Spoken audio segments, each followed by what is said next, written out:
On this week's episode of the WNP podcast, it's mock draft time. Stay tuned.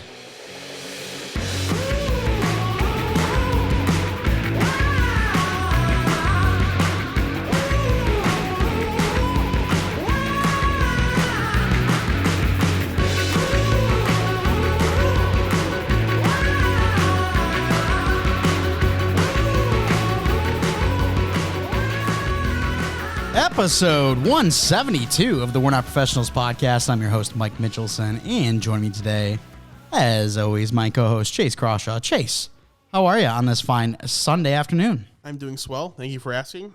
For anybody that is listening to the show, maybe she'll check it on YouTube instead. Oh, did you hear that? I think you did. Make sure you're not adjusting your screen. Get the phone out of your pocket, because this isn't just a podcast today. Chase is in Indianapolis, so we figured we just get a little video out. Yeah, might as well. It might not be as set up as the studio. However, we do have these beautiful tables that my old roommate, Dylan, and I put together. So, decent little tables. Yeah, they're acceptable. We'd like to get the old posters out, but it was a very quick decision. We saw Graham's comment saying he wants a video back, so we decided to oblige. Yeah, and figured why not? Appease the people. Here we are. We're here on video. We got the mock draft today. If you didn't know, we did a mock draft with The Locker Room, my cousin's podcast. Make sure to check that out. I would say that I easily had the best picks. Chase was probably 2 or 3. Yeah, you can say you had the best when I actually had the best, just to make yourself feel better. Chase definitely wasn't last, though. Yeah, so. No, that would be very hard. Well, don't to spoil last. it. Okay. I'm saying it'd be very hard to be last. Yeah. Especially with that one pick. Yeah. But if you wanna see another mock draft after this one, make sure to head over to The Locker Room. It was a lot of fun. We appreciate Lynn and having us on for that one. But now it is WNP's turn to take a shot at the old mock draft. And this isn't going to be a predictive mock draft because, well, this one seems like it would probably be the most difficult to predict in many years. I'm going to pull up a Peter Schrager tweet real quick. But basically, he was saying something along the lines of the 4th overall pick he thinks is a quarterback, but it's been a different quarterback every day. Okay, that's good. Yeah, don't know if it's Levis, Stroud, Gunn, Hooker, Anthony Richardson. He just didn't know. He's talked to multiple GMs over the weekend, and that's kind of what he got out of it. And there's just so many questions at the top of the draft board. If Bryce Young goes 1, who goes 2, etc. So who knows what's going to happen. So what we're going to do is we are going to be doing this mock based on if we were the GM. What's the right pick? And go from there. Yes, so I got Peter Schrager's tweet here. He said, been working the phones all weekend. 1 GM said yesterday, 2 is an unknown. 3 could be a trade, and 4 has had a different QB attached to them every day this past week. So good luck on your mock. There's always some mystery. This year seems different. Going to be awesome. That's from Peter Schrager on Twitter. So there's no reason to even predict. No. You just got to go with your own. Yeah. What would I do? And so that's what we're going to do here. And if you haven't noticed, if you haven't been keeping up to date with our Twitter, make sure to head over there and do so, because we have graphics dropping every single day leading up to the draft. We have our top 10 players at each position dropping every single day. So make sure to head over there and take a peek at that. Did that cover everything?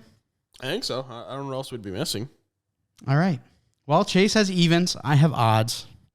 I decided that we would give Chase the Lions because I had the Lions in the Locker Room pod. So I guess we'll start it off with pick 1.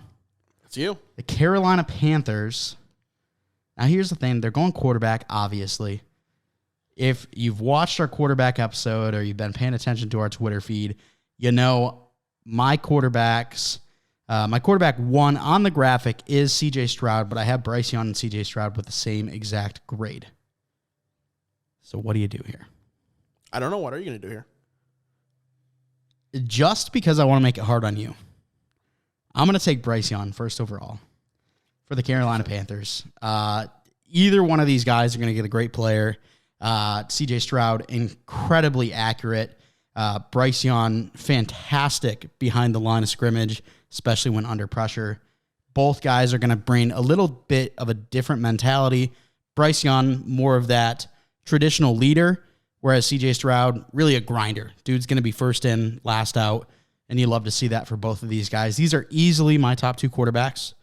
I think Anthony Richardson is an awesome 3, but I don't think he touches these guys when it comes to being able to play right away. Ceiling is obviously fantastic, but give me Bryce Young with Carolina.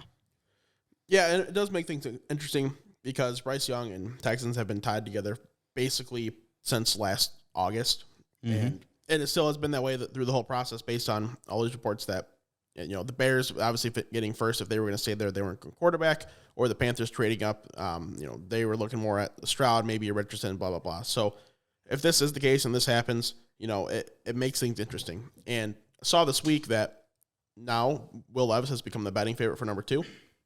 And if that is the case, that is just a horrendous mistake that somebody is making because I think Will Levis can have NFL success, but second overall worthy, like that might end up fireable. And we can't have the Texans go through, you know, another head coach, GM, you know, can't be the 5th one in 6 years. So we're going to take the pick that seems the safest, a guy that is going to be able to make an impact day one and should be a at least good quality NFL starter for the next 10 years. CJ Stroud, you know, it's easy enough. Don't overthink it.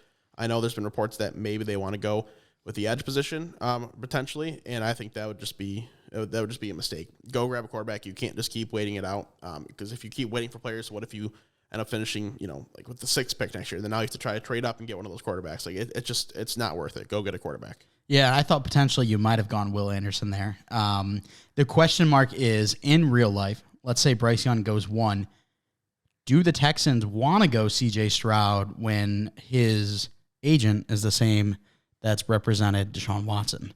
Does that play a factor into it? If it were me, it wouldn't. Because at the end of the day, they're different players, and if your agent is not, you know, representing their guy as they should, then that's kind of stupid on them. It doesn't matter, you know, what happened in the past. It's now about the present and the future. So if the agent's going to be acting all weird with the Texans, if he wants to screw C.J. Stroud out of, you know, money and opportunity, then I guess that's on him.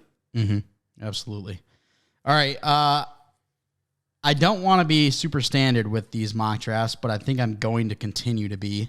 We got the Arizona Cardinals at number 3. I'm going to take Will Anderson. I've got Jalen Carter as a better prospect personally. However, I think Will Anderson, he's going to come in. He's going to take on a leadership role for that team. You lose J.J. Watt. Will Anderson can come in, fill that position, and you also don't have to worry about any extra baggage. And with a team that has Kyler Murray as their starting quarterback, I don't think you want to have to worry about many other things. So just bring in the safe player, one of the best edges that we've seen in quite a few years, and he's going to make a day one impact easily.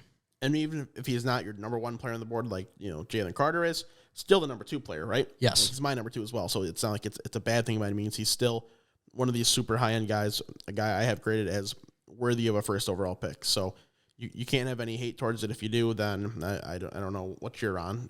And if I do see, you know, like we've been seeing reports that Tyree Wilson might be their guy instead of Will Anderson, I like Tyree Wilson. If that's actually the case, that's just a horrendous mistake to make because even though Tyree Wilson is still ranked very highly in my rankings, comes out as my 5th player, there's still a gap, like a pretty fair gap to me. So that would just be a mess for me.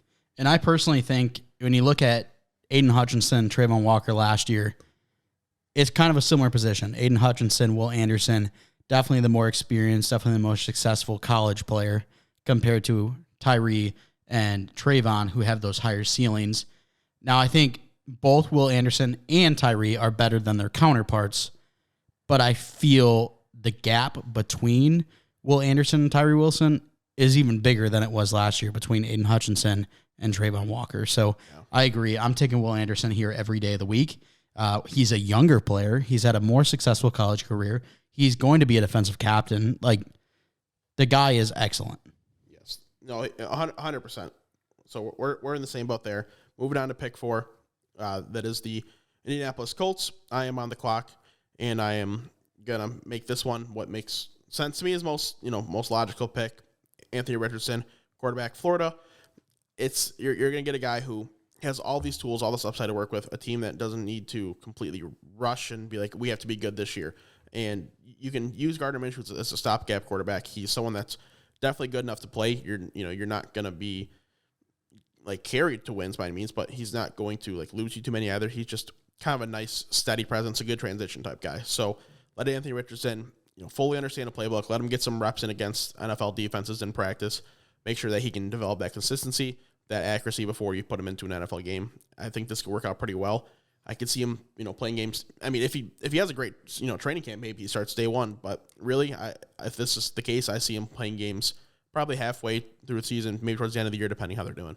Yeah, and this is the exact pick I go if I was sitting here at number 4. However, when looking at the actual draft, really hoping this isn't the case. Because although it'd be great to see the Colts, get a successful quarterback and everything, for some reason, I just love the fit of Anthony Richardson with Seattle just that much more. I'm really hoping he drops to 5 and Seattle pounces on it, because I think him learning behind Geno Smith would be awesome. Also, it would make me look smart in our takes tracker, because I said that Seattle would not pass up on a first-round quarterback, and who knows, they might not in our mock draft, but at least for number 5, they're going to have to now. Yes, they are.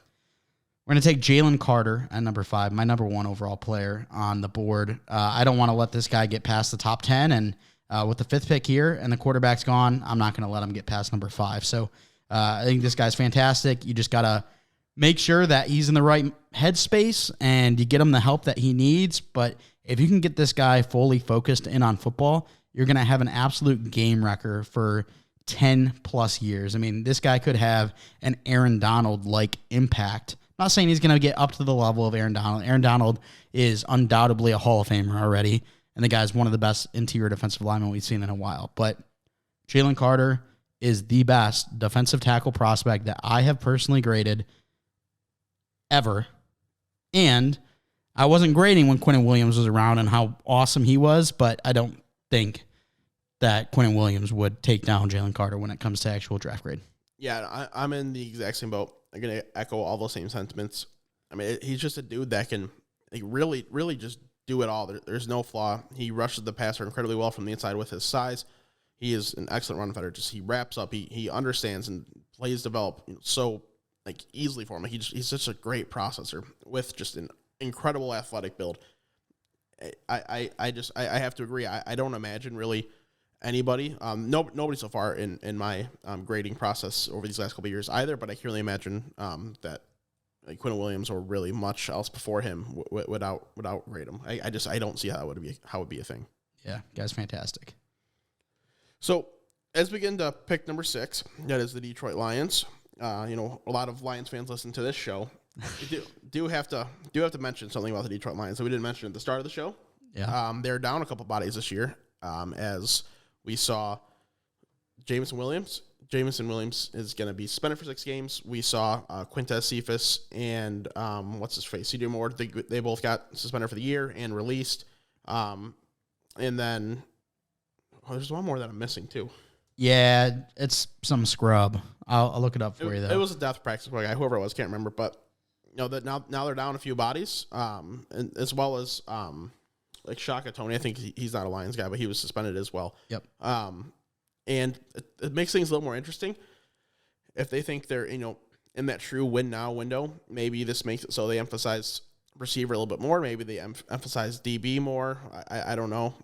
Maybe not just flat out best player anymore, but they still talk about it all the time. Like in the media, Brad Holmes mentions for them it's just best player. It's kind of regardless of position. So all that being said, where I would go with this pick at this point, give me Devin Witherspoon at 6. He is my top DB prospect. My 13th ranked player overall, someone who's still worthy of a very high first round pick. So he's still got a ton of talent, and it just kind of fits what the Lions are looking for in terms of play style and the position that he plays. They've got a lot of DBs in from who they signed in free agency, but they're also kind of running out of guys in the next couple of years because they've got kind of short term deals. Gardner Johnson's only on a 1-year deal, so he's going to be more than likely gone after the year. So to kind of fill that DB room and get a guy who can play this year, absolutely has the talent, but you also don't have to rush him if for whatever reason he's not ready. It seems like it makes sense to me. Yeah, it does. And Stanley Berryhill, the other guy. That's right. But Devin Witherspoon, I mean, he fits exactly what Dan Campbell's looking for in a prospect. This guy will eat some kneecaps. You don't got to worry about that. That's for sure. He's great in coverage. He's my number one corner as well. And I think he would be a welcomed addition to this Lions room. Now, it might not be Will Anderson or Bijan Robinson like some of us want that are listening, but it's still a lot of talent. Still a great pick there. And I'll be honest, I'm a little bit bummed because I was looking at the Falcons and I wanted to use their pick, and then I'm like, I don't have the Falcons pick, so but I do. I can't do that. But what I'm going to do here with the Raiders is I think it makes a lot of sense to go out and get some offensive line talent, help this team, help Jimmy Garoppolo. But I think at this point, in my personal opinion, I do not have faith that Jimmy Garoppolo is going to be able to do any more than Derek Carr can. So I'm going to go quarterback. And it might not be who you're expecting, but it's absolutely who you're expecting. I'm going to take Will Levis here at number 7. Not as exciting. Will Levis isn't my favorite quarterback. I have him as a low first-round grade. However, I think if you can get a quarterback that has the potential ceiling that he does, which I think is right on up there with the likes of C.J. Stroud and Bryce Young. I don't think it's as out of this world as Anthony Richardson, but he's got the upside that I think a Matthew Stafford did when he was coming in. And if you can get that on your team, that's great. I think he can learn behind Jimmy Garoppolo, and it might be smarter to go offensive line, but if you don't trust your quarterback, you're not really going to be doing much. So that's why I'm going to take Levis there. Yeah, it probably makes more sense if they think they're in a window to grab O-line, maybe grab an elite edge rusher to go opposite Max Crosby. That kind of makes more sense. Mm-hmm. Or maybe they even use this as a trade back spot, get some extra capital, and then get a little bit later talent at that point. But we're not doing trades here. So to go Will Levis, I don't think it's a bad pick, especially as I don't see them being a team that's really going to be doing much damage next couple seasons. So you can have Jimmy Garoppolo, who is a perfectly solid NFL quarterback, help him transition over to Will Levis in the next year or two, and just kind of keep building the team through the draft from there. Yeah, and I'm curious, a lot of hate has gone Will Levis's way in the past couple of months, really. Yeah. I mean, everyone, he started in that conversation, is he QB2, QB3, QB4, somewhere in there, and now it's undoubtedly he's QB4, and sometimes people even have Hendon Hooker and others above Will Levis. Outside of his coffee and banana eating habits, what is there about Will Levis that you actually do like and would use a first-round pick on him? Because I believe you still have a first-round grade on him, do you not? No, I do. And just as a whole, I do think that there is good enough arm, there's good enough mobility, there's good enough, of a track record of winning at a small school. I think everything he's shown at least good enough levels. So it's worthy of taking a shot, and because as long as you can, develop it all in the right way, there is legitimate chance of success. So I've got him with that later first round grade for a reason, because I think he might be better off going to a team, like the Vikings, where Kirk Cousins is he's playing this season, just no matter what. So you can just let him kind of chill, let him understand what it's like to be a pro. Like Zach Wilson got thrown into it when he just shouldn't have been thrown into it, that type of thing. So let him adjust to being a pro, let him understand the game a bit more, and see what you can kind of get from there. Absolutely. All right, let's move to the Atlanta Falcons, the pick that I was so excited to use and then realized that's not my pick. So I want to make sure I'm not tripping out here. Tyree Wilson is still on the board, right? Yeah. Okay, so I'm on PFF, scrolling through, I'm like, where the hell is he? He's ranked 28th for them. That's nice PFF. That's wild to me. But yeah, for me, if I'm the Falcons and Tyree Wilson falls into my lap, that, I don't even need to take a second to make this pick. I'm ready to go. Very high end talent team that kind of just needs pieces and could really use a very strong edge rusher, and that obviously is Tyree Wilson. A guy who I think is scheme versatile, so it's a strong fit for the Falcons. And maybe there's a couple options could have went. Maybe could have went some offensive talent. Maybe could have went some other sort of defensive weapon. But Tyree Wilson just seems too easy of a pick for me. Yeah, Tyree Wilson is the easy pick, and that's kind of why I wanted this one, because I don't want to do the easy pick all the time.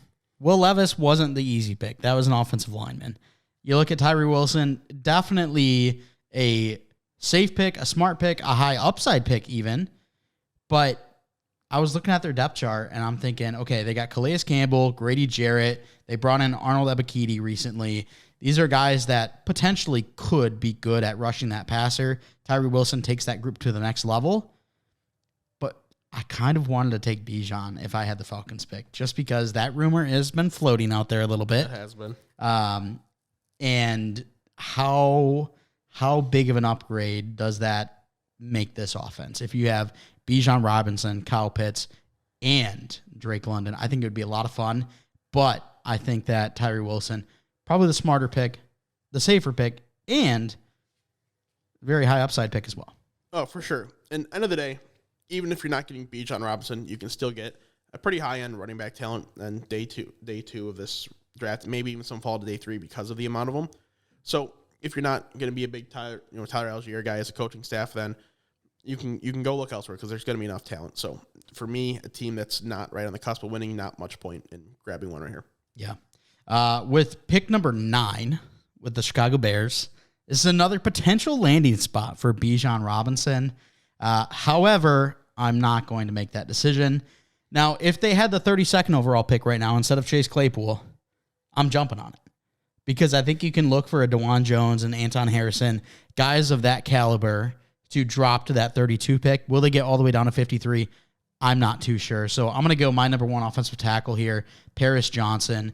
You really have to protect Justin Fields. This is, I don't want to say his make or break season, but we've seen some flashes from him, some really exciting flashes from him. We need to see the development when it comes to his actual passing game. And I think a little bit more protection, him not getting absolutely harassed within half a second of him hiking the ball, that's going to be crucial. So I think Paris Johnson going to do a real nice job slating into that offensive line, giving Justin Fields a little bit of extra time. Yeah, no, I very much like the pick. They need to go O-line. If they go running back, it just doesn't make much sense because even though Khalil Herbert's not like a stud in my opinion, definitely good enough to be used. And if you can keep building up that O-line, keep Justin Fields upright, give him a little more time to do his thing, just makes much more sense. So moving on to pick 10. So what do we know about this Derrick Henry stuff? So we know that Akbar, who is apparently his agent. Okay. I don't know that for sure. Let me look it up. But Akbar, I think he does American Ninja Warrior now, former NFL player, has ties to the NFL. He reported that Derrick Henry is going to the Eagles, which if that's the case, that would be massive. I'm trying to look right now to see. 35 minutes ago, I don't know what this quote is from. Eagles news, Derrick Henry trade to Philly, quote, won't be happening. Okay. I would very much like it to happen. It'd be fun because that really changes the dynamic of a lot of things. Yeah. But if it doesn't, and it's me making this, it's another just slam dunk pick because this team went to the Super Bowl last year. Yeah, they lost some pieces. But if they would have had just an elite running back to combine with the rest of that run-heavy offense that still had an elite, air raid type game to it too. Like if you had Bijan Robinson last year, I think they won the Super Bowl. So why not go add him this year and go see if he wins Super Bowl this year? Like at the end of the day, you have this 10th pick that has just become a luxury pick for you. Like it's not because you earned the 10th pick; it's because you did a good job in a trade, and the team that traded with you made a mistake. So now with this pick, you can kind of afford to take something that maybe isn't the best value, or maybe if it doesn't work out, you can go high-end shot. So this might not be what is looked at as the best value in the NFL anymore, but to me, when you're seeing someone who's so talented, like Bijan Robinson, someone who's going to be able to play every snap, no problem, I don't think it's like a bad positional value. I think you get a free opportunity at an elite player. I mean, it's the pick that I would have made, that I have made in the past, and it makes a lot of sense. It's just, it stinks. I don't want to have the same exact mock draft that we had, on the other podcast that we were just a part of. But things will change up. Don't worry. Oh yeah, things already have. Yeah, but not necessarily to the extent that I was a little bit hoping for. But Bijan Robinson, a fantastic player. The only worry I have is he's going to get some of his touchdowns vultured by Jalen Hurts. That's going to hurt my heart a little bit. Can't lie. Hurts your heart. But he's still going to be top 3 running back in Dynasty, like immediately. Yes, 100%.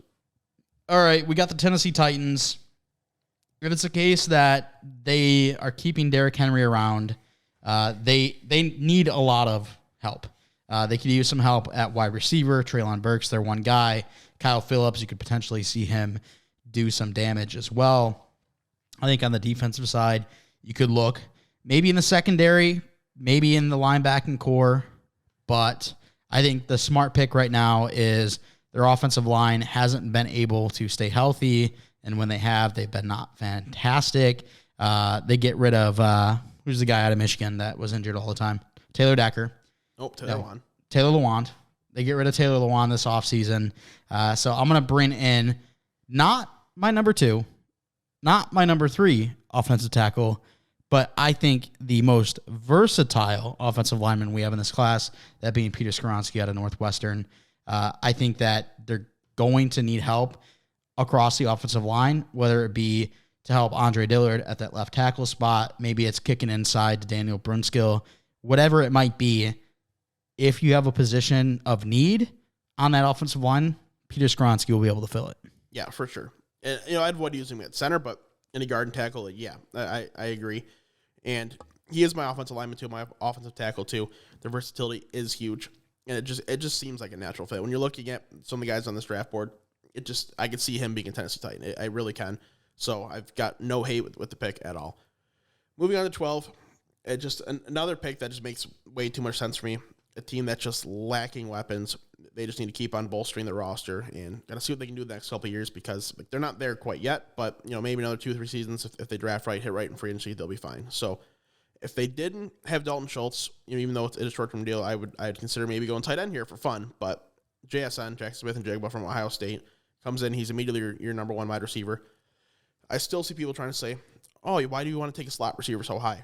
Even if he is just a slot receiver, which I don't think he is, I think you can use him different ways as needed. Is he going to win more in the slot? Sure. But even if that's the case, the way that the NFL works nowadays, the way that systems run, there's so many RPOs, it's so many quick slants, and then getting the ball into your best player's hands and let him do damage. That's what JSN does. So if you can get that player who can get 110 catches from the slot, like realistically, well, why the hell wouldn't you take that? Mm-hmm. And I was hoping JSN would drop to this next pick at 13 to the New York Jets. I think JSN plus Garrett Wilson could be a lot of fun for Aaron Rodgers if he ever makes his way over there. I mean, it seems like it's taken forever, but what's going on there? It sounds like the last thing I heard was Aaron Rodgers said the Jets or no one. So he's either going to retire and they're going to have to eat his cap, or they can trade him to the Jets and eat his cap. So either way, the Packers are screwed over. Might as well get some draft capital. Yeah, what do they want to do there? So I would have loved to see JSN slide down here to number 13, but that number 12 spot was just too easy of a fit. So unfortunately, I'm going to go pretty basic yet again. I'm going to look for offensive line. I'd love to go out and get a Christian Gonzalez here. I mean, this guy continues to fall. Maybe you can even look on the defensive side of the ball, get a little bit more edge rush help. You got Carl Lawson over there, but he's been injured some. Maybe you look for someone like a Nolan Smith, a Miles Murphy. But I think I go the safe pick, and that's going to be Broderick Jones, the tackle out of Georgia. He's my number 2 offensive tackle. I think he's got incredible upside. I think that if him and Mekhi Becton can reach that upside, this could be an unreal offensive line. The question is, where is Mekhi Becton within his progression? Seems like it's taken quite a while for him to really start to find his footing. It is, but hopefully he can get there, because he is a very, very fun prospect. That'd be cool. But I got no hate with this pick at all. My number 3 offensive lineman, number 3 offensive tackle. It makes a lot of sense. Just kind of keep bolstering this team, getting them prepared for whatever's going to happen. Like right now, I think they're basically all set except for quarterback. And as long as they get Aaron Rodgers, they'll be good. If they don't get Aaron Rodgers, things are going to get interesting. What's going to happen, I got no idea. But even if they don't, if they set themselves up to be in a position where next free agency or next year they have the capital to maybe go up and get a quarterback if needed, then this team's got a really good chance of long-term success. So might as well get everything else in just set in stone while you can. Mm-hmm. So just another easy slam dunk pick. Like, how do I not make this pick? Patriots number 14, Christian Gonzalez is still sitting there. It's just, it's talent that shouldn't be there based on, especially most people consensus view. This is right about where I have him ranked personally. and it is also just a natural fit for the Patriots because they are looking for a cornerback because their DB room is quite depleted. So you can get Gonzalez, who might come in and be your just flat out DB one. I think he'll definitely be your corner one because he's got that kind of talent. He's just incredible. He's got very strong upside as well. And if he hits, like, this is a top 5 guy in the league. Mm-hmm. I'm a big Christian Gonzalez guy. I have him as my 12th ranked player in this draft class. I think he's so incredibly fluid and smooth, and I think that his athleticism combined with some solid length, he's going to be a fantastic corner at the next level, and it feels like a Bill Belichick pick. I hate it, but it seems like the right spot. This one, I'm going to change up a little bit. I had the Green Bay Packers in the mock draft we did on the locker room. I'm going to change it up just a smidge. I still want to add weapons for Jordan Love, but it's not going to come in the form of a wide receiver. I'm going to go out and get my number 1 tight end, that being Dalton Kincaid. There we go. I think that Dalton Kincaid could be an extremely good safety blanket for Jordan Love, as well as he has the ability, like no other tight end does in this draft class, to make things happen after the catch. So bringing in him, you can pair him up with Christian Watson, Romeo Doubs. Hopefully Jordan Love can utilize those guys to the best of their ability and really show that he was worth that 23rd overall pick that they took back in 2020. Yeah, I mean, if Jordan Love, like, if he shows up to play, he's going to have everything that Aaron Rodgers never had, like talent around him, which is just crazy. But there's going to be a lot in place here, and I love the pick. It just makes too much sense for me because Dalton Kincaid is a very, very strong receiving tight end. Might not be much of a blocker, but the way that they're going to be kind of going this year, I think they're going to be kind of losing in games a little bit more. So maybe they're not going to have a 300-plus carry running back. I know they've got 2 guys that they're going to trust to use, so I think they wouldn't anyway. But I think this team that you see closer to 600 passing attempts than you do more rushing attempts. So to get those weapons in, it makes too much sense. And even though I'm a Lions fan, obviously don't want to see them. I don't want to see any team in my division getting good. I want them all to suck. Yep. But this definitely helps the Packers get better, and it makes Dalton Kincaid a immediate impact guy. Great for fantasy football dynasty for sure, but also just probably one of the more productive rookies in the league this year. Mm-hmm. So number 16, if Christian Gonzalez is still available, this would be a slam dunk pick for me. But kind of where they stand, I could really see him go in a multitude of ways. I really don't know. Like the quarterback situation is just, it's not like, I don't love it for the Commanders because, like, I don't know how much I believe in Sam Howell. I think he's like potentially good, but is he going to be like great? I don't know. They're going to give him the opportunity. So I'm not really going to draft one here just because, like, the value doesn't make sense. So I guess best case scenario is see if you can get in some protection, right? Like that's just what makes the most sense. So, my next offensive lineman on the board is Osiris Torrance. That's where I'm just going to end up going. A very strong interior lineman. I think that, of course, he's going to stay on the inside, but he can switch between any guard position, no issue. He's going to dominate all interior defensive linemen. I mean, he went his whole college career without a sack. Like, he's just very methodical, very talented. He has some good athleticism too. It seems like a nice piece to keep adding to this Commanders team that hopefully in a couple of years, once they figure out Sam Howell's good or not, or they can go draft a QB next year, they can compete. Yeah, and I don't know if Osiris Torrance has the ceiling that we thought Quentin Nelson did when he was coming out, but Torrance is one of those guys you're comfortable putting him in your lineup 10 years. He's going to be a very good starter for you. You don't got to worry about that position for a while. For sure. With the Steelers, I'm going to continue with offensive line. I absolutely hate this, but if I am the GM of the Pittsburgh Steelers, I'm between 3 players. I'm between Joey Porter Jr., obviously a legacy player for the Steelers. They need some help with their defensive backs. I'm looking at Jack Campbell, my number 1 linebacker on the board, but I'm going to go with my number 3 offensive tackle, that being Darnell Wright. I think he fits really well with the Steelers. He's a big, nasty right tackle that's going to put people in the dirt. I would absolutely hate to see the Bengals go up against that twice a year, but I think if I'm the Steelers GM, that makes the most sense.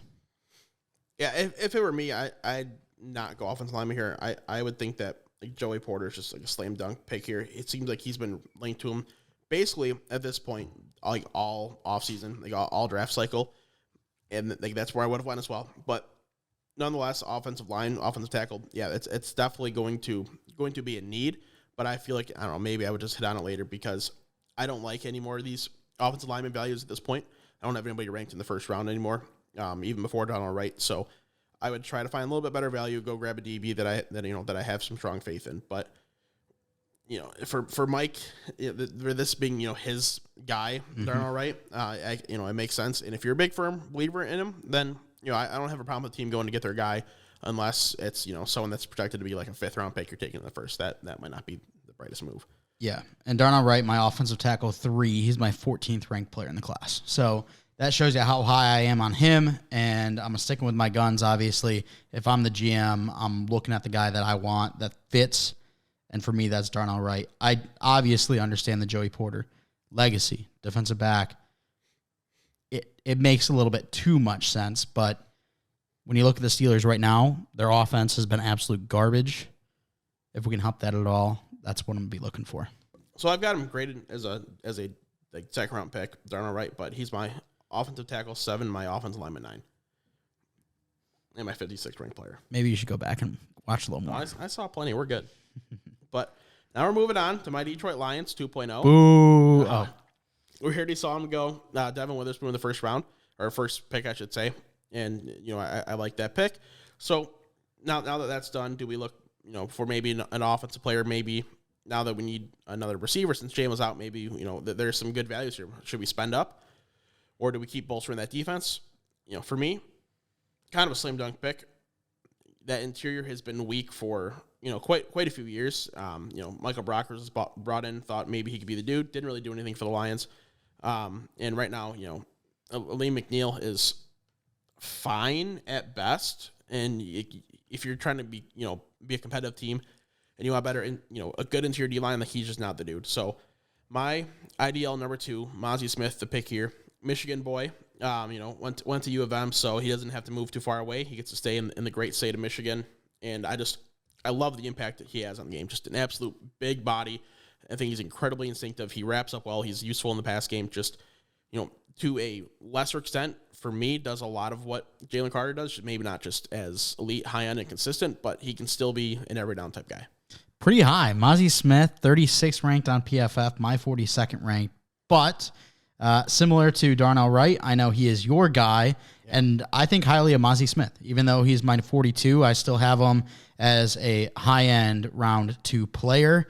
This is a guy who is already pretty solid in the run game, and I think has that athleticism and potential to make an impact like DJ Reader does on my Cincinnati Bengals. If you can find a nose tackle that is an absolute menace in the run game, but can also make an impact in the pass rush game, that's huge. That's going to be one of the biggest positions that you need to fill on your defense, and I think Mozzie Smith could eventually develop into that. Yeah, I think he's someone that he makes impact day one, especially for what the Lions have, and I think there's an incredibly high upside, and he's fun to watch. Love watching the Michigan boys, Michigan State boys, whoever it is, anyway that plays college football in the state, just moving over to the Lions. It makes it a little more exciting. Mm-hmm. All right, this one's a little bit interesting. We've got the Tampa Bay Buccaneers at 19. I think I'm just going to go best player available at this point. There's positions that are a little bit more of need than others on this team. You can look at quarterback, you can look at tight end, but I am not going to worry about that right now if I'm being honest. I'm going best player available. My best player available that's still on the board, Nolan Smith, the edge out of Georgia. I know Miles Murphy, you're a bigger fan of his than I think Nolan Smith. I am. Not large, but I am. But I like Nolan Smith a little bit better. He's got that speed. I think he can turn into a dominant pass rusher. You look at Hassan Reddick with the Philadelphia Eagles and the impact he made this year. I think it was like 14 and a half, 15 sacks. I think that Nolan Smith, with the right development, could do that as well. I think that just bolsters already a very nice front seven that the Bucs have. But when you're looking at best player available and compared to their needs, I just think I'll address the needs later on in the draft. Give me BPA. Yeah, fair enough. I still think that the Bucs are a good enough team to compete. So if you want to go BPA, that's perfectly fine. If you want to go get a guy in a quarterback, because there's a couple that are still out there that maybe you believe in more than Baker, fair enough. So I'm not going to hate against it. And my difference between Miles Murphy and Nolan Smith is player 8 versus player 11. Both have the same, basically the same draft grade. So it's really not much of a difference. But I would slightly prefer Miles Murphy. which is why at 20 I'm going Myles Murphy for the Seattle Seahawks. Just another easy option, best player on the board for me. They're really turning this defense into something special here in Seattle. Getting two very high-end talents. I mean, you get a free Jalen Carter in your lap. You get what kind of feels like a free Myles Murphy as well. Just a dude that has so much talent. He's very fun to watch. He's going to be, I think, maybe a slight learning curve in the NFL. I don't think it's going to be huge. Maybe it could take a little bit of time to develop, but he's going to be ready to go. I think he's got some pretty high-end upside. Having him ranked as my 8th player for a reason. He's one of these guys that can be your just safely trusted number 1 pass rusher for the next 10 years. Yeah, and Myles Murphy and Jalen Carter, that immediately turns the Seahawks front 7 into something extremely dangerous. They brought back Bobby Wagner. That's going to be a fun defense, that's for sure. It'd be terrifying, man. All right, I'm up next with the LA Chargers. Almost said San Diego Chargers. And this is an interesting spot. I feel like their top needs aren't necessarily at the right value as of right now. So what I think I'm going to do is I am going to go after a player that I think will be a fantastic weapon for Justin Herbert for a long time. Keenan Allen getting a little bit older. Mike Williams, we know he struggles with injuries at times. Give me what could potentially be the best wide receiver 3 in this upcoming year within this system. Give me Jordan Addison to pair up with Keenan Allen and Mike Williams. Give more weapons to Justin Herbert. Hopefully him and the new offensive coordinator over there can have a lot of fun. Kellen Moore, baby. Shout out Kellen Moore. He's my guy. I'm very excited to see what he can do with Justin Herbert. But yeah, this just makes sense. It really does. My best receiver on the board left, Jordan Addison. And that's what they need is talent, because Keenan Allen and Mike Williams, they're injury prone, slowing down. So if you can get a surefire guy that I think is safe to go right away, Jordan Addison makes a lot of sense. Maybe you want to go more dynamic talent and go with Jalen Hyatt, Quentin Johnson, Zay Flowers. I would have had no problem with that as well, but you're getting a guy that I still have as a top 16 worthy player in Jordan Addison. So great value. Thank you. Appreciate that. You're so welcome. So now, I'm back up on the board. They got the Ravens. What I want to do here, I really don't know, because I think that you kind of have to go offense and tell Lamar, we're giving you everything we can possibly give you, and we're still going to give you as much money as we can. We have all these pieces to play with. Please come back. Come back. Yeah, and that's what I think I'm going to do. So at that point, just my best receiver remaining on the board is Quentin Johnson. So let's go Quentin Johnson. For me at least, it's a different type of player compared to everyone else in your offense. You've got Mark Andrews, obviously league's premier tight end. You have Odell Beckham, who is just a very special catcher. Can go up and make that incredible play. Is awesome. There's one-on-one situations. You got Rashad Bateman, who's really methodical at the receiver position, and this gives you Quentin Johnson, who he has that size, he has athleticism. So a combination that none of those other players in that offense have. So really, between that and between the running back room you have with J.K. Dobbins and Gus Edwards, you have everything covered in an offense. Like, a quarterback really can't want more than that. Mm-hmm. So all you got to do at this point at the Ravens is figure out the money, because you've given Lamar everything he needs. There's no way he'd have any issues with this offense. Just figure out the money, get him in. Don't let this take much longer. Yeah, and Quentin Johnson, a bit of a curious case at that wide receiver position. He's got all of the tools. When you look at the size, the athleticism, it's there. Like, I think that this guy would come in and have that top potential at wide receiver for this team. Rashad Bateman, he's taken a while to actually come up to speed, whereas OBJ, obviously we know he's been out for a year, hasn't played football. He comes over, gets a $15 million guaranteed deal with the Ravens. I think QJ could potentially be the best wide receiver in that room year one, but there is question marks. There's some question marks about the route running, about the hands, but this guy has all the ability to reach superstardom, and I'm really hoping that's the case for him. Maybe not necessarily with the Ravens, but it would be a lot of fun to see him go to a place that could really utilize him. Yeah, and that's what I think this would be. I do still believe in him. Watching his film, I understand the questions, but I still believe in the upside. I really do, and it just seems like a perfect fit. I really don't know what other teams I think there's like that he's a perfect fit for, and it feels like he is to the Ravens for me. Mm-hmm. Next up is the Minnesota Vikings at 23. I absolutely loved the pick that I used for the Vikings in the locker room pod. However, I'm not going to make the same pick. I think that you guys should go watch that because I thought the fit was absolutely there. I'm personally going to go Joey Porter Jr., the corner out of Penn State.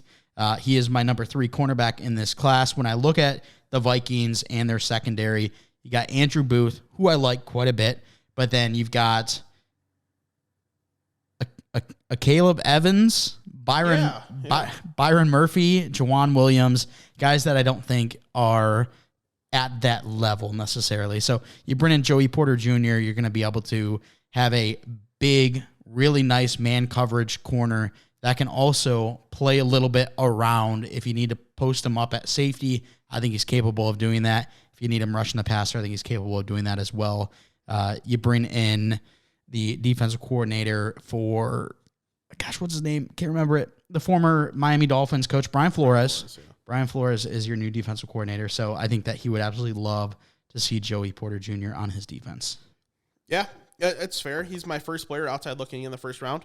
So if you believe in him enough where you want to just get that 5th year on him, I've got no complaints. The landing spot makes sense based on the talent they have. I have one cornerback higher, and that's probably who I would have went there, but not a bad pick by any means. And speaking of that cornerback, I'm just going to go ahead and deliver him here right to the spot, 24 to the Jags, Emmanuel Forbes. I am in love with the upside this guy has. He is incredibly slight, only 160 pounds, but all the talent's there. He is the Slim Reaper of defensive backs. We mentioned that on our show. Mm-hmm. I really think that's the case.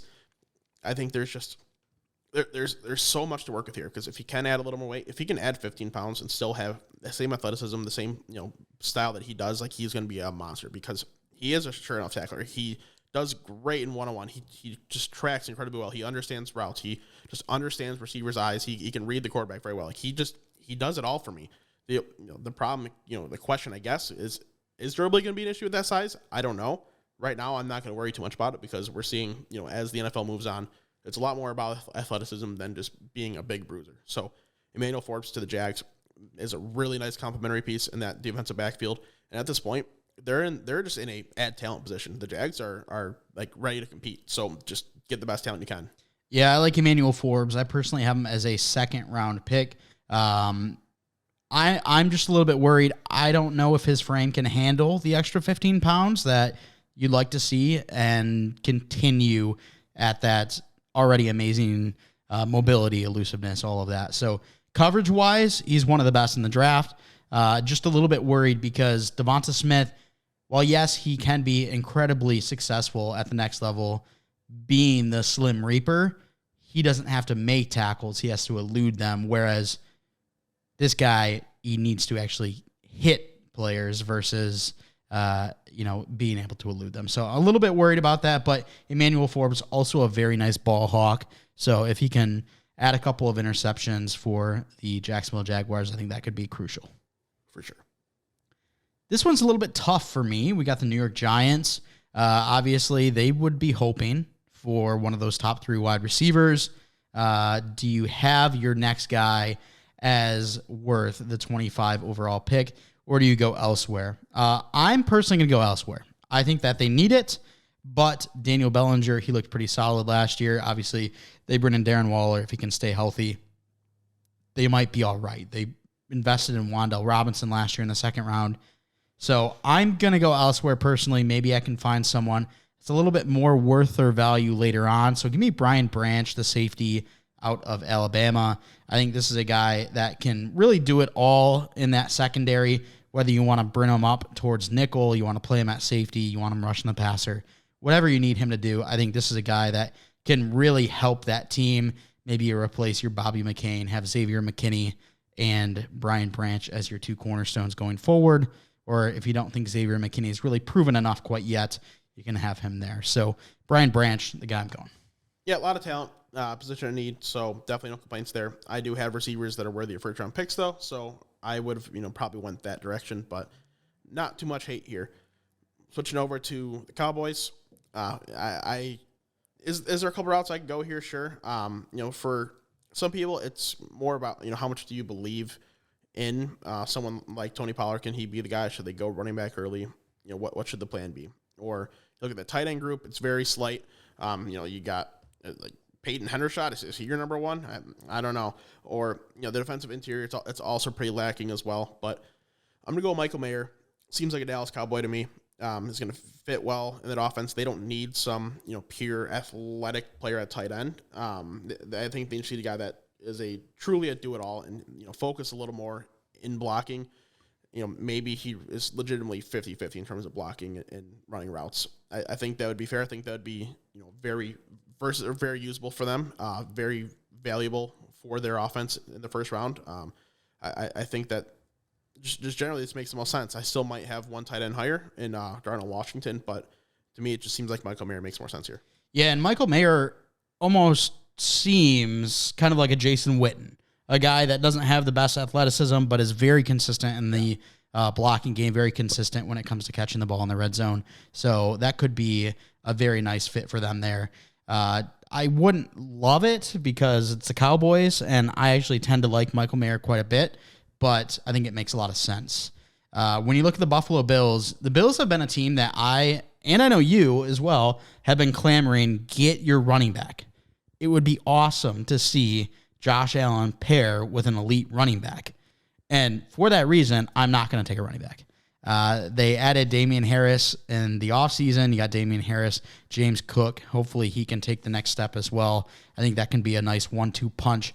My biggest question mark for the Bills, I know they could use some depth maybe on the interior of the offensive line. Maybe you look at defense as well. But my biggest question is, outside of Stephon Diggs, can anyone do it at that elite level?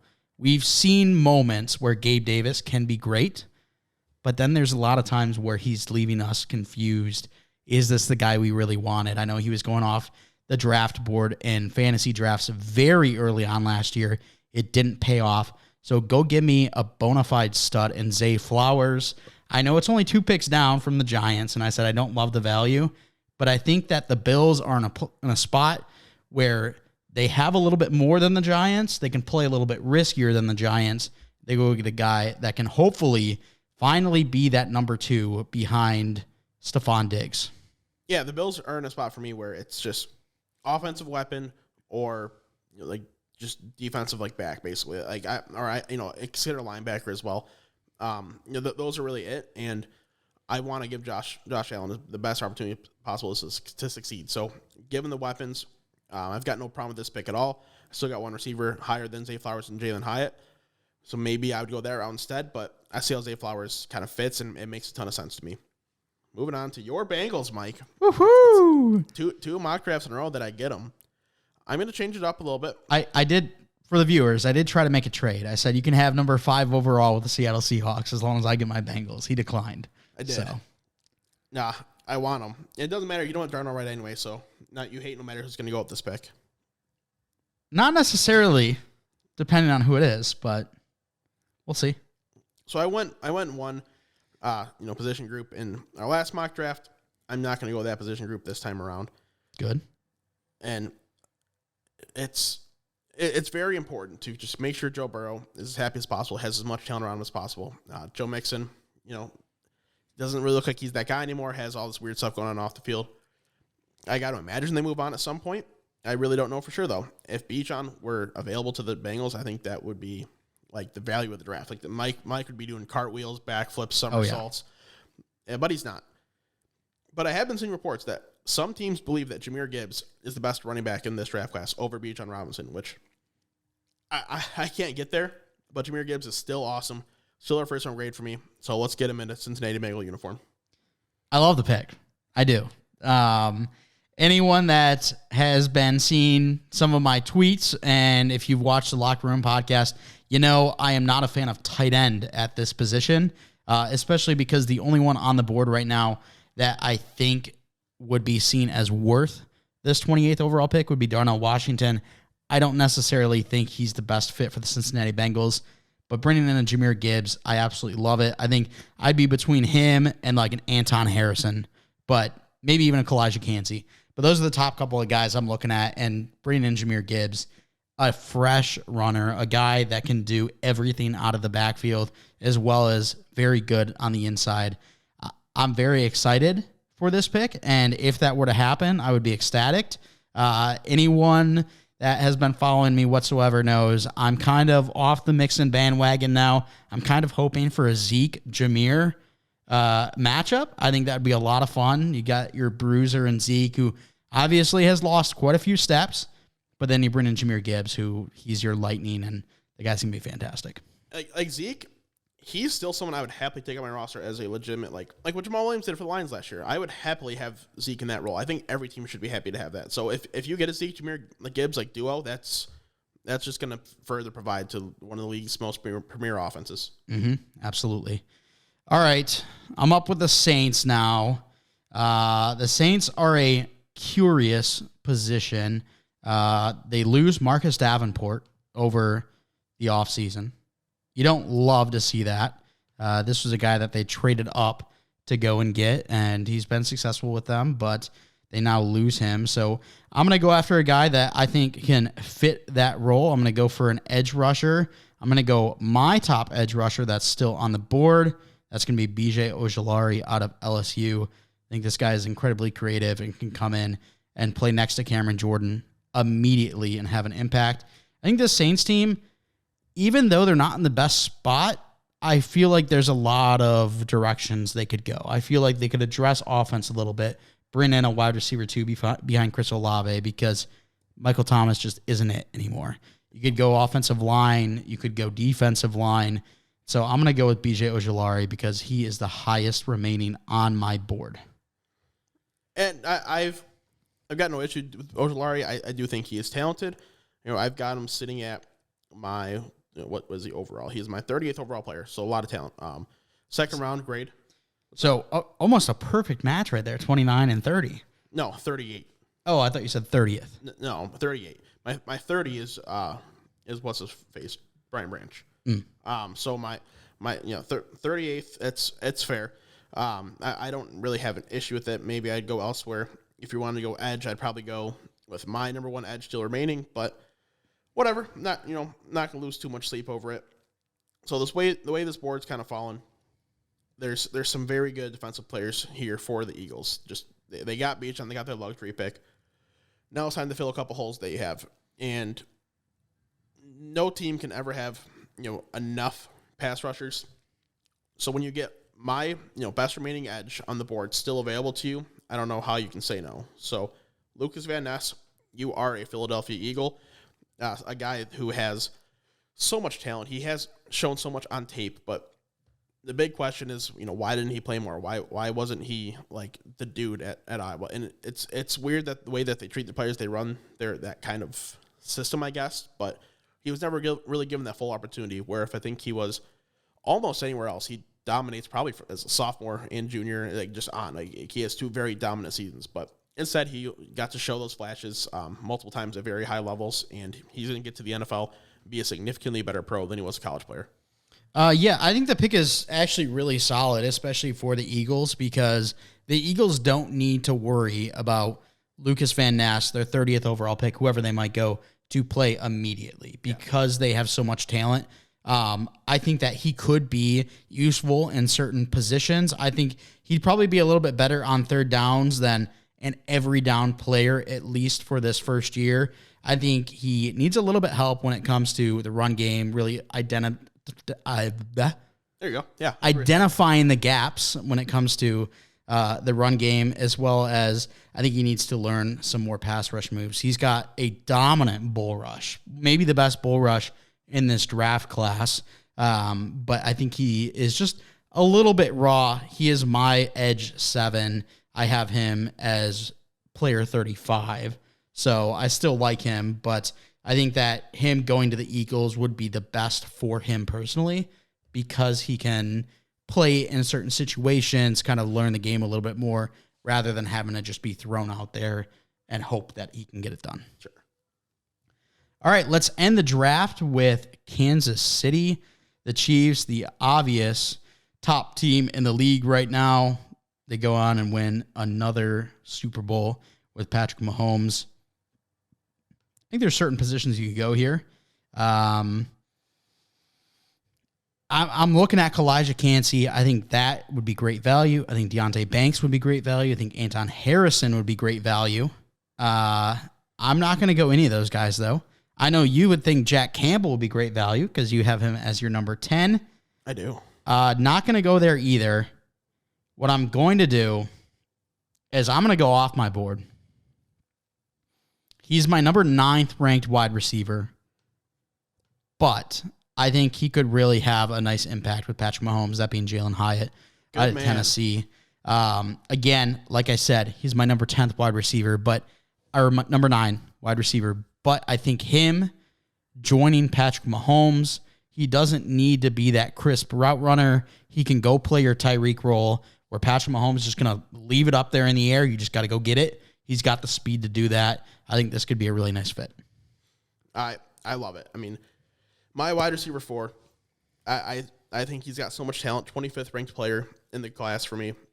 People say he's a one-trick pony, and even if you want to say that, his one trick is so unbelievably good that it kind of doesn't matter because he is just dominant stretching the field. Get the ball in his hands, he just flies. Good luck catching him, because he's just gone. He might not be the most precise route runner, but when it comes to those medium to long range routes where the DB just got to keep up with them, all he needs is one little cut, and he's just going to throw the DB off, and he's gone. It makes so much sense with the way Patrick Mahomes plays because he's that quick RPO guy, or he's bombing down the field. And when bombing down the field, that's a free Jalen Hyatt play right there. He might not be a 100-catch guy, but he could be a 70-catch guy who's averaging 17 yards per reception. That's a legitimate possibility. So I love the pick. And that's one thing that the Chiefs were lacking last year. I mean, they still won the Super Bowl, but they didn't have those deep shots that they had with Tyreek all the time. I think adding Jalen Hyatt would give that aspect of the game back to Patrick Mahomes and Andy Reid, and I think it'd be great. I was honestly looking for Jahmyr Gibbs there. I think if Jahmyr Gibbs is available, I'm taking it. Isaiah Pacheco had a really nice rookie season, but you don't pass up on Jahmyr Gibbs if he's available there, at least in my opinion. But even though Jalen Hyatt, I'm not the highest on, the ability that he has, he brings like no other in my top 10 wide receivers. So I think that's why I went there. Yeah, for sure. It's a pretty successful mock draft for Chase's rankings. I've got 30 guys ranked with first-round grades, and there's only 4 left over that did not get taken, so there could be a couple good values in day 2. And in general, other than the Darnell Wright pick, which was a bit out there for me, everybody else was inside my top 40. Yeah, I have 4 missing from my first round as well. And then, let's see, what were some of your picks here? Mozzie Smith was the deepest for me at 42. So, okay. So, that's pretty good. But also, I thought it was a little curious. You said you like Joey Porter at the Steelers better, but then when I took Joey Porter at 23, you're like, well, he's not in my first round. I don't think it just because it makes sense, because it's all the connections are there for me. So that's why I have better talents, sure. But all the connections just make sense. Do you have Porter over Banks, or do you have Banks over Porter? Let me double check for you just to make sure. I'm pretty sure I have Porter over Banks, but I would like to double check before I put that into writing. Yes, I do. It's a 4-spot difference. Okay. And actually, I forgot about what's his name? Your top corner. Emmanuel Forbes. I forgot about him. Let me see where I have him ranked because he might be lower than Mozzie Smith for me. Well, that's janky. He is. Emmanuel Forbes my 56. So, and I think you said Darnell Wright was your 56, right? Yeah, actually. So, we're kind of right on board there. Obviously, that's pretty fancy. Obviously, we have different rankings, and you need to make sure to head over to Twitter and check them out because every day we will have 2 position groups dropping with our top 10 rankings. Chase and mine are pretty different this year, but I would say generally, I don't think there's any players that one of us loves and the other hates. No. I would say generally the biggest change would be some of us think he's great and the other thinks he's solid. Yeah, that's really about it. I like looking at mine. I think generally you're in the same boat. There's not really anybody that sticks out too much. Wide receiver is a little bit different though, but that's because wide receiver this year is everybody is different. Wide receiver is such an anomaly this year. So make sure to head over to Twitter and check out our top 10 rankings per position group. We will also have my guys coming out as well. We're so excited for the NFL draft. I'm going to be back home in Michigan for it, and it's going to be a lot of fun. And when someone has 14 picks in the dynasty draft, 12 in the first round, like, I am pumped. I can't wait to go. I'm ready to see where Bijan goes. I'm ready to see where Jahmyr Gibbs goes. I can't wait. It's very exciting stuff, that's for sure. All right, we want to thank you so much for coming out and giving it a listen. If you could, or if you want to stay up to date with us, you can follow us on Twitter at WNP Sports Pod. That's, again, on Twitter at WNP Sports Pod. If you're listening on YouTube, or should I say watching on YouTube, if you could please give us a like, comment, subscribe, hit the bell to turn on notifications. Let us know down in the comments what you hated about this mock draft. Was there any picks that you were like, what the hell were you thinking? Or any picks that you absolutely loved? We'd love to hear from you down in the comments below. If you're listening on a podcast platform, if you could, please give us a 5-star rating and a follow. We would really appreciate it. Thanks so much for coming out. And as always, we're not professionals.